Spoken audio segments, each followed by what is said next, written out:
சில உறவுக்காரங்க ஓவராக உரிமை எடுத்துப்பாங்க தெரியுமா. எங்கள் தாய் மாமா அந்த மாதிரி ஒரு வகை. என்ன கேட்காம கொள்ளாமல் நான் இல்லாத போது என் வீட்டில் வந்து நடு சவுத்தில் ஒரு சாமியார் படத்தை மாட்டிட்டு ஊருக்கு போயிட்டார். போயிட்டு எனக்கு ஒரு ஃபோன் அடிச்சார். டேய், வீட்டில் ஒரு சுவாமிஜி படம் மாட்டியிருக்கேன், கும்பிடு, எங்கேயோ போய்ட்டு வேணார். நமக்கு வந்த உடனே அது சாமியார் வேற, தூக்கி போடவும் முடியாது. நம்மளுக்கு ஒரு பயம் இருக்குங்க எப்போவுமே. என்னென்னா, சாதாரணமாக இந்த ஜனவரி மாதம் பார்த்தீங்கன்னா கொஞ்சம் ஆத்திரத்தில் எல்லார்கிட்டேயும் போய் இது வாங்கிடுவோம், கேலண்டர், சாமி கேலண்டர் வாங்கின்னு வந்து வீட்டில் மாட்டுவோம்.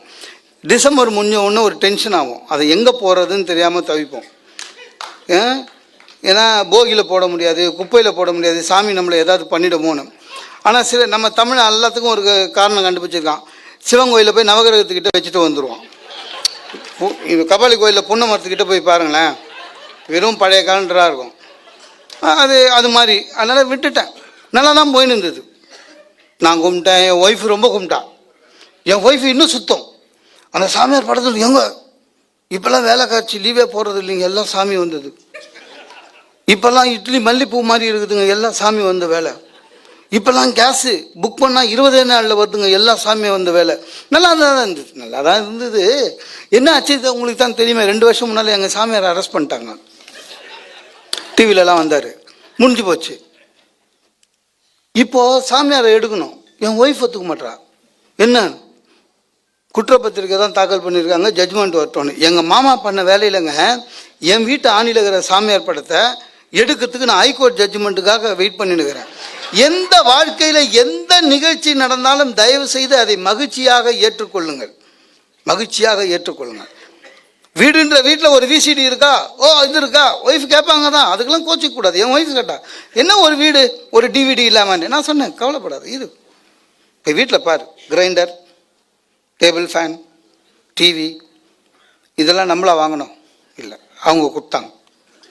அவங்க தானே கொடுத்தாங்க. ஒரு 6 மாதமோ 3 மாதமோ இன்னொரு எலெக்ஷன் வரும், விலை இல்லாத டிவிடி யார் தராங்க? 2 பேரில் யாராவது ஒருத்தர் சொல்ல போகிறாங்க, என்ன நான் தரேன்னு. யார் டிவிடி தராங்களோ அவங்களுக்கு ஓட்டு போட்டுருக்கான் கொடு. அதை போய் பெருசாக வீட்டில் ப்ராப்ளம் வரும். அதுலேயும் அம்மாவும் ஒய்ஃபும் இருக்கிற வீடெல்லாம் ரொம்ப கஷ்டம், ரொம்ப ரொம்ப கஷ்டம். சார் என் ஒய்ஃபு வேலை செய்கிற ஆஃபீஸில் என்ன பண்ணிட்டாங்க சார், இந்த மார்ச் மாதம் 8ஆம் தேதி பெஸ்ட்டு விமன் அவார்டு அப்படின்னு ஆஃபீஸ்க்குள்ளே என் ஒய்ஃபுக்கு கொடுத்துட்டான். அவன் பாருங்க, நம்மளை ஒரு வார்த்தை கேட்கல, கொடுத்துட்டான். அது பெஸ்ட்டு விமன் கொடுக்கலங்க, ரொட்டேஷனில் கொடுக்குறான் அவன். அவங்க ஆஃபீஸில் மொத்தம் 40 லேடிஸு, வருஷத்துக்கு 1 ஒரு முறை வாங்கி 2வது வாட்டி ரவுண்டு வர்றதுக்குள்ளே ரிட்டையர் ஆகிடுங்க. இந்த வருஷம் என் ஒய்ஃபு கொடுத்தவன் சும்மா இருக்கலாம், இந்த மாதிரி ஒரு பொன்முடிப்பாவது கொடுத்துருக்கலாம், மகிழ்ச்சியாக எடுத்துன்னு போ. விருதுனா இப்படி தாங்க கொடுக்கணும், ஒரு படம், ஒரு மாலை, ஒரு பழம், பொன்முடிப்பு. அவன் புத்தர் சிலையை கொடுத்துட்டான். வீட்டுக்கு வந்து என் ஒய்ஃபு எங்கள் அம்மா கிட்ட நான் தான் பெஸ்ட்டு விமன் அவார்டு கொடுத்தாங்க. எந்த மாமியாராவது ஒத்துப்பாங்களா சார்? புத்தர்னா எங்கள் அம்மா ஏதோ ஒரு காரணம் புத்தரை பார்த்துட்டாங்க. புத்தர் வீட்டுக்குள்ளே இருக்கக்கூடாது, அது எங்கள் அம்மா தப்பு இல்லை. ஏன்னா எங்கள் அம்மாவை பொறுத்தளவுக்கு புத்தருன்றவர், அவங்க படிக்காதவங்க சார், புத்தருன்றவர் நடுவு ராத்திரி ஒய்ஃபையும் குழந்தையும் விட்டுட்டு ஓடி போனவர், அப்படிதான் அவங்கள பொறுத்தளவுக்கு புத்தர். சார் எங்கள் அம்மா கோவத்தில் இருக்காங்க, அவங்கக்கிட்ட போய் புத்தர் வந்து போதி மரத்துக்கு போனார், அங்கே தான் அவருக்கு ஞானம் வந்தது, 8 பேருண்மைகள் சொன்னார், அதெல்லாம் சொன்னால் ஒத்துக்க மாட்டாங்க, ஒரே சண்டை. என் ஒய்ஃபு இது நான் ஒரு வீட்டில், இந்த வீட்டில் எனக்கு உரிமை இல்லையா, அந்த வீட்டில் எனக்கு அது ஒரு தனி. எங்கள் அம்மா சண்டை போட்டுட்டு திடீர்னு சொல்கிறாங்க, பாத்தியா நான் சொன்னது சரியாயிடுச்சா, புத்தர் வந்தோன்னு வீட்டில் சண்டை பாரு அப்படின்னாங்க. ஆரம்பித்து வச்சுதான் அவங்க தான். வீடுனா அப்படி தான் இருக்கும், எல்லாம் அட்ஜஸ்ட் பண்ணிட்டு போகணும், எதுக்குமே கவலைப்படக்கூடாது சார். ஒரு நியூஸ் படிக்கிறீங்களா டென்ஷன் ஆகாதீங்க, ஏன்னா இப்போ அந்த மாதிரிலாம் டென்ஷன் ஆனீங்க வச்சிங்களேன், நாளைக்கு 2 நாள் கழிச்சு இன்னொரு நியூஸ் வரும், 7000 கோடி பேங்க்கு, ஏதோ ஒன்று வரும் கண்டிப்பாக வந்துன்னே இருக்கு. நேற்று வந்து நியூஸே சப்புன்னு ஆயிடுச்சு, வெறும் 700 கோடி. என் தலைவன் லெவல் வரவே இல்லை வேணுங்க கிட்ட.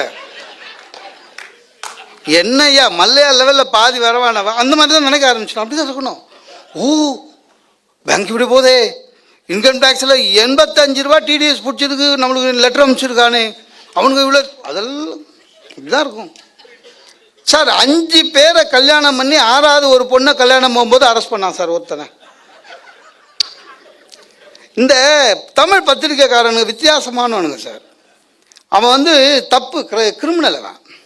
ஆனால் அந்த 5 கல்யாணம் பண்ணவன் 6 கல்யாணம் பண்ணவனை போடும்போது எப்படி போடுவான் தெரியுங்களா? காதல் மன்னன். இவன் மோட்டிவேட் பண்ணுறானா எல்லாரையும் அப்படி இருக்க சொல்லி.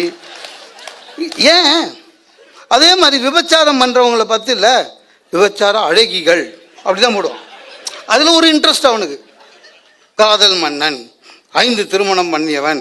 உடனே நீங்கள் உட்காந்துட்டு 5 பொம்பளைங்களுடைய லைஃப்பை வேஸ்ட் பண்ணிட்டா பாவி பாவி. யோசிக்கணும். ஒன்றை வச்சே நம்மளால் சமாளிக்க முடியல. இவன் 5 எப்படி ஹேண்டில் பண்ணான்? அது பிடிச்சிட்டாங்க. இல்லைன்னா அவன் இன்னும் ஒரு படி மேலே போயிருப்பான். சார், இந்த சேலத்துலேருந்து ஒரு பஸ்ஸு ஒரு ட்ரெயினில் வந்தது, ஒரு 500 கோடி ரூபா இன்னும் கண்டுபிடிக்கல. எல்லாம் உடனே 500 கோடி போச்சு. அதுவும் பழைய 500 ரூபாங்க. அவனுங்கெல்லாம் எப்படி மாற்றினானுங்கன்னே தெரில, மாற்றிருப்பானுங்க. உடனே எல்லாரும் 500 கோடி அநியாயமாக போச்சு. நான் அப்படி பார்க்கறதில்ல.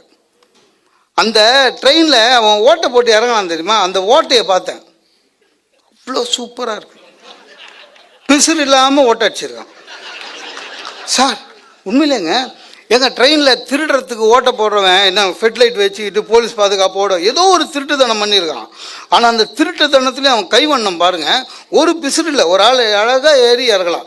நான் வந்து 800 ரூபா ஒரு நாளைக்கு கார்பெண்டரை கூப்பிட்டு ஜன்னல் செய்ய சொன்னால் சாஞ்சி செய்கிறான். வேலை சுத்தம். அதை பாராட்டணும். அந்த மாதிரி தான் பாராட்ட கற்றுக்கணும். பாராட்ட கற்றுக்கணும், இல்லைன்னா கஷ்டம் சார். ஒரு கோயிலுக்கு போகிறோம், திடீர்னு பார்த்தீங்கன்னா உங்கள் நட்சத்திரம் சொல்லுங்க அப்படின்னா நம்ம சொல்கிறோம். நம்ம நட்சத்திரம் சொல்லிடுறோம். ஒய்ஃப் நட்சத்திரம் சொல்லுங்க, பக்குன்னு இருக்கும், மறந்துடுவான் டக்குன்னு. நான் அப்படியே திரும்பி பார்க்குறேன், அவனும் சும்மா இருக்கான். அவன் நான் சொல்கிறேனா இல்லையான்னு பார்க்குறான். தெரியலன்னு வச்சுக்கேன், போகும்போது எனக்கு அர்ச்சனை நடக்கும். நான் ரொம்ப தெளிவானவன். டக்குன்னு பார்த்தேன், இந்த கோயிலில் எப்படின்னா அவங்கவுங்க நட்சத்திரம் அவங்கவுங்களே சொன்னால் தான் இதில் பலன் இருக்கும். இதுதான் ஸ்தல புராணம், முடிஞ்சு போச்சு. அந்த மாதிரி சமாளிக்க சார். உலகத்திலே மகிழ்ச்சியாக இருக்கிற ஒரு ஆளை உங்களுக்கு சொல்கிறேன், நீங்கள் கூட பார்த்துருப்பீங்க சரியா?